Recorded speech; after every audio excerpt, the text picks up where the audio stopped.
মাগুরায় শিশু ধর্ষণের মূল আসামি 7 দিনের রিমান্ডে, পক্ষে দাঁড়াবেন না কোনো আইনজীবী।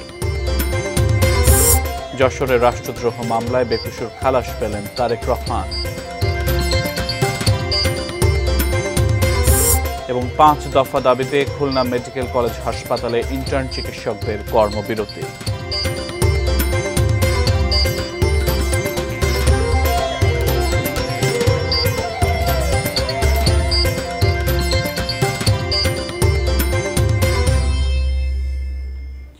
এটি নিউজ দেখছেন, আমন্ত্রণ জানাচ্ছি দেশের খবরে। আপনাদের সাথে আছি আমি সিয়াম রেজওয়ান। এতক্ষণ আকিজ বশির গ্লাসের সৌজন্যে সংবাদ শিরোনামগুলো শুনছিলেন।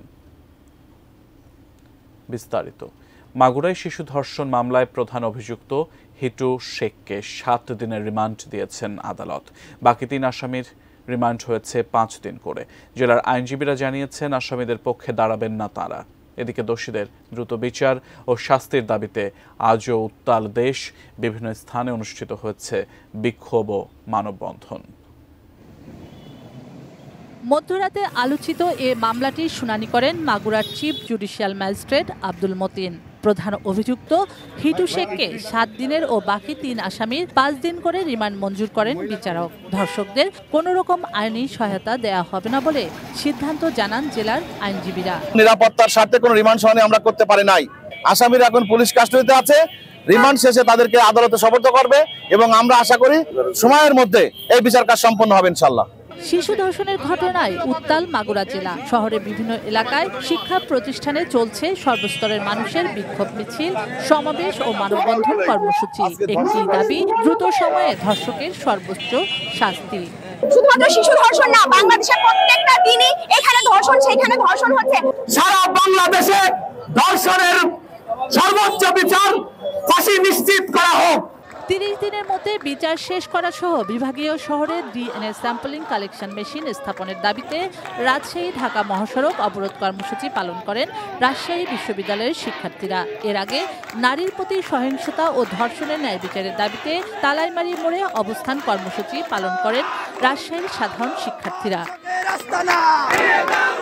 সকালে বগুড়ার সাতমাথায় বিভিন্ন স্কুল কলেজের শিক্ষার্থীরা মানববন্ধন ও সমাবেশ করেন। ধর্ষকের বিচার এবং স্বরাষ্ট্র উপদেষ্টার পদত্যাগ দাবি করেন তারা। একই দাবিতে কুষ্টিয়া ইসলামী বিশ্ববিদ্যালয় ছাত্রদল এবং যশোর প্রেস ক্লাবের সামনে মানববন্ধন করেন যশোর জেলা মহিলা দল। নওগাঁর কেন্দ্রীয় শহীদ মিনারের সামনে বিক্ষোভ সমাবেশ করে স্বরাষ্ট্র উপদেষ্টা সহ প্রশাসনকে লাল কার্ড প্রদর্শন করেন শিক্ষার্থীরা। এছাড়া নাটোর, জয়পুরহাট, চাঁপাইনবাবগঞ্জ, পিরোজপুর, কুমিল্লা, ফেনী, নোয়াখালী ও ঝিনাইদহে ধর্ষণ বিরোধী মানববন্ধন ও বিক্ষোভ করেন শিক্ষার্থী সহ সাধারণ মানুষ। শুক্লা সরকার, ডেস্ক রিপোর্ট, এটিএন নিউজ। যশোরের রাষ্ট্রদ্রোহের মামলায় বিএনপির ভারপ্রাপ্ত চেয়ারম্যান তারেক রহমানকে বেকসুর খালাস দিয়েছেন আদালত। দুপুরে যশোর জেলা ও দায়রা জজ আদালতের বিচারক শেখ নাজমুল আলম এ আদেশ দেন। পাবলিক প্রসিকিউটর ও জেলা বিএনপির সভাপতি অ্যাডভোকেট সৈয়দ সাবিরুল হক সাবু জানান, 2015 সালের 22 জানুয়ারি তারেক রহমানের বিরুদ্ধে যশোর জেলা আওয়ামী লীগের সাংগঠনিক সম্পাদক আফজাল হোসেন রাষ্ট্রদ্রোহের মামলাটি করেছিলেন। মামলায় বলা হয়েছিল তারেক রহমান বঙ্গবন্ধু শেখ মুজিবুর রহমানের বিরুদ্ধে ঘৃণা, বিদ্বেষ, অবজ্ঞা ও কুরুচিপূর্ণ বক্তব্য দিয়েছেন, যা রাষ্ট্রদ্রোহের শামিল। আদালতের নির্দেশে যশোর কোতোয়ালি থানা পুলিশ তদন্ত শেষ করে বছরের 21 এপ্রিল তারেক রহমানের বিরুদ্ধে চার্জশিট দেয়। 9 বছর ধরে চলা এ মামলায় অভিযোগ প্রমাণিত না হওয়ায় বিচারক তারেক রহমানকে বেকসুর খালাস দেন।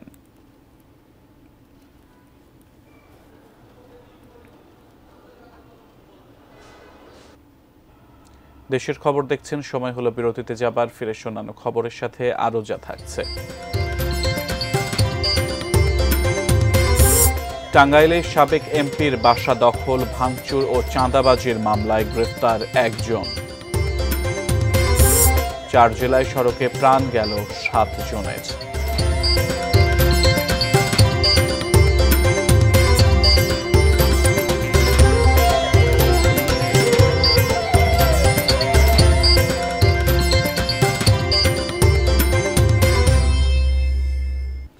আবারও আমন্ত্রণ, দেখছেন দেশের খবর। এমবিবিএস ও বিডিএস ডিগ্রিধারী ছাড়া কেউ ডাক্তার লিখতে পারবেন না, এই দাবি এবং চিকিৎসক সুরক্ষা আইন বাস্তবায়ন সহ 5 দফা দাবিতে খুলনা মেডিকেল কলেজ হাসপাতালে বিক্ষোভ করেছেন ইন্টার্ন চিকিৎসকরা। সকাল 10টা থেকে ঘণ্টাব্যাপী চলে তাদের বিক্ষোভ সমাবেশ। ইন্টার্ন চিকিৎসকদের সাথে কর্মবিরতি ও বিক্ষোভে যোগ দেন খুলনা মেডিকেল কলেজ হাসপাতালের চিকিৎসক ও শিক্ষার্থীরা। ফলে সকাল থেকে অচলাবস্থা সৃষ্টি হয় বিভাগের প্রধান চিকিৎসা কেন্দ্রে। ভোগান্তিতে পড়েন রোগী ও তাদের স্বজন। আন্দোলনকারীরা জানান, দাবি না মানা পর্যন্ত আন্দোলন চলবে। এবং 12 তারিখের রায়ের অপেক্ষায় আমরা আছি। রায় যদি ন্যায়সঙ্গত না হয় সেক্ষেত্রে আমরা পরবর্তী কর্মসূচি রায়ের পরবর্তী সিদ্ধান্ত নিব ইনশাল্লাহ। তবে আমরা আশা করতেছি যে রায় ন্যায়ের পক্ষেই হবে, রায় ডাক্তারদের পক্ষেই হবে। কারণ আপনি কখনো একজন এয়ার হোস্টেসকে পাইলট ডিগ্রি করতে দিবেন না, প্লেন চালাতে দিবেন না। সুতরাং একজন অ্যাসিস্ট্যান্ট কখনোই ডাক্তারের পদমর্যাদামান হতে পারে না।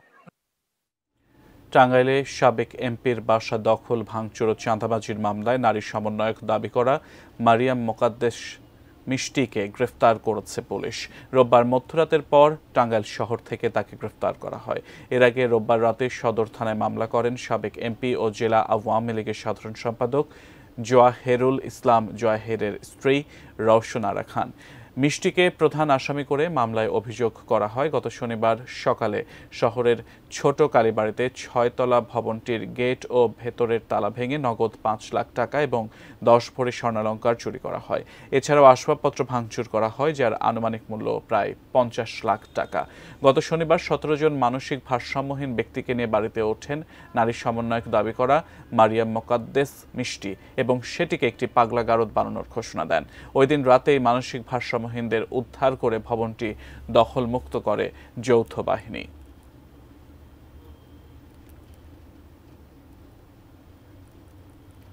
আবারও বিরতিতে যাচ্ছি, ফিরছি খানিক বাদেই, সঙ্গেই থাকুন।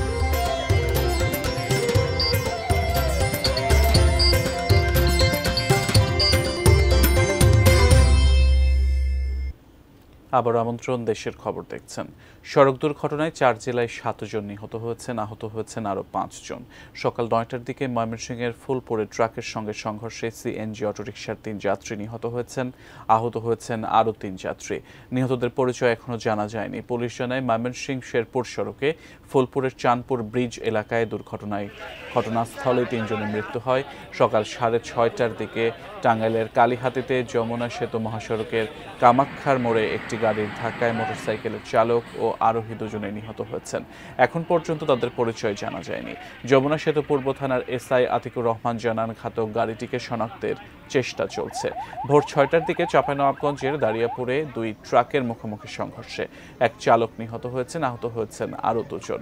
নিহত চালক সাদ্দাম হোসেনের বাড়ি রাজশাহীর পবা উপজেলার ডাঙ্গিরপাড়া এলাকায়। এছাড়া মাগুরার শালিখায় মোটরসাইকেলের ধাক্কায় এক বৃদ্ধা নিহত হয়েছেন।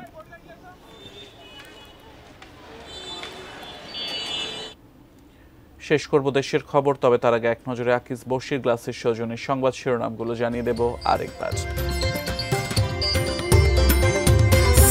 মাগুরায় শিশু ধর্ষণের মূল আসামি 7 দিনের রিমান্ডে, পক্ষে দাঁড়াবেন না কোনো আইনজীবী। যশোরে রাষ্ট্রদ্রোহ মামলায় বেকসুর খালাস পেলেন তারেক রহমান।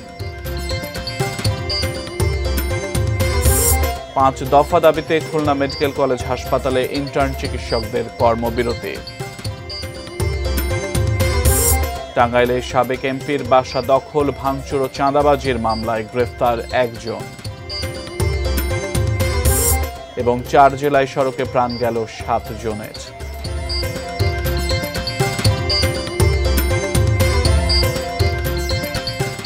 দেশের খবর ছিল এ পর্যন্ত। এতক্ষণ সাথে থাকার জন্য ধন্যবাদ সবাইকে।